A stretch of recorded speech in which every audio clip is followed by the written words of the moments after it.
sometimes you can come across something new that helps you reconfigure the way that you're living almost instantly in a more comprehensive and fuller way. But more common is the traumatic response, which is when the presuppositions of your world are shifted dramatically and you fall into the surrounding chaos. Then it's so hard on you that, you know, it actually does you psychophysiological damage. If someone goes after you at the good person level of analysis and they just demolish you, you know, in the course of, say, a 3-year relationship, hacking away at the idea that you have any moral worth whatsoever, this is what happens when you're abused, then that's going to knock you into pieces at a very complex and high level of abstraction, so that can undermine your entire worldview. If the person instead helps you retool the little behaviors and the little microstructures that make you up, and if you're willing to participate in that, and if you're open to corrective feedback from the world, then you can continually adjust yourself at a small level, and then that makes the things in the hierarchy a little higher, a little healthier, and then that makes the aggregation of those things a little higher in the hierarchy a little healthier and a little more complete.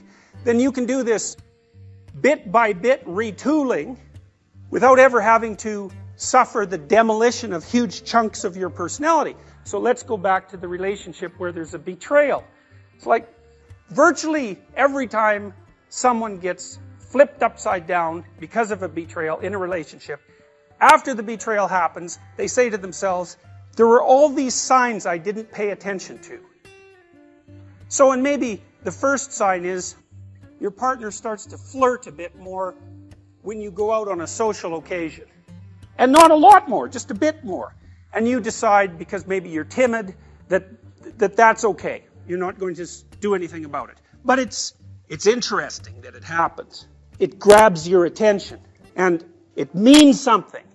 But what you decide is, it's not worth paying attention to. And so maybe the next 8 times that you go out, the same thing happens, but it happens at a somewhat accelerated rate. And then maybe the person starts to go out without you.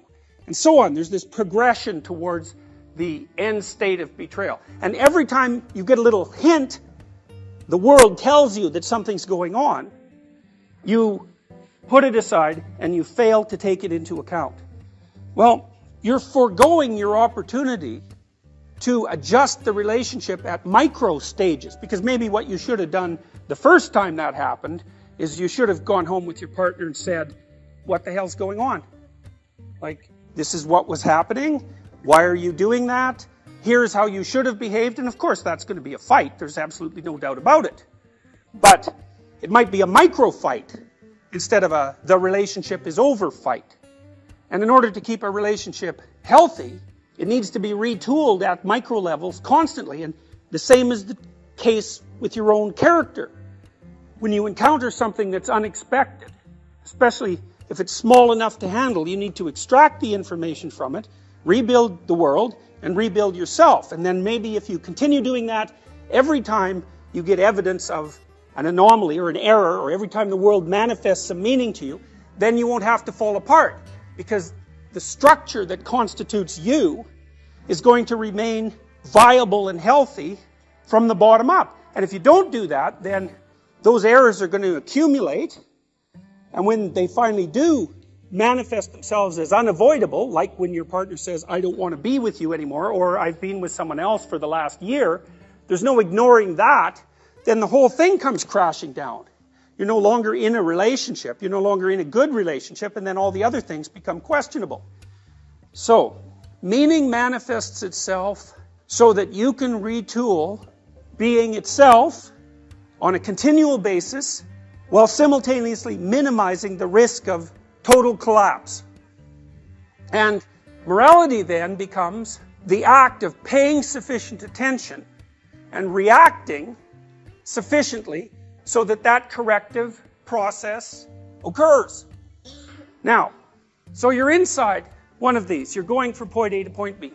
And as you do that, things you want to have happen, happen.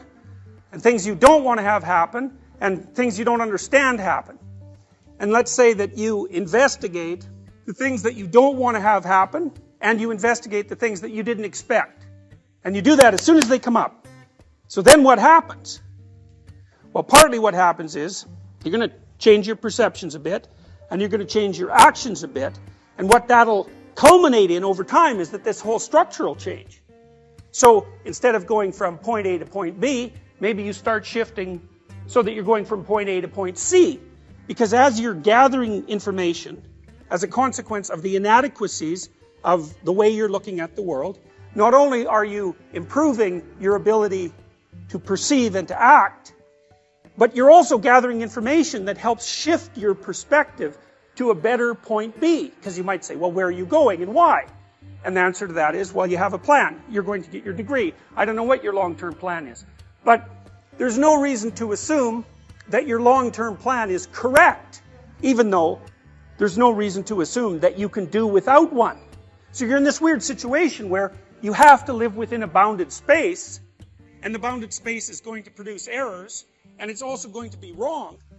But at the same time, if you use the bounded space, then you can transform it continually across time, even what it's aimed at, and you can minimize the probability of precipitous collapse.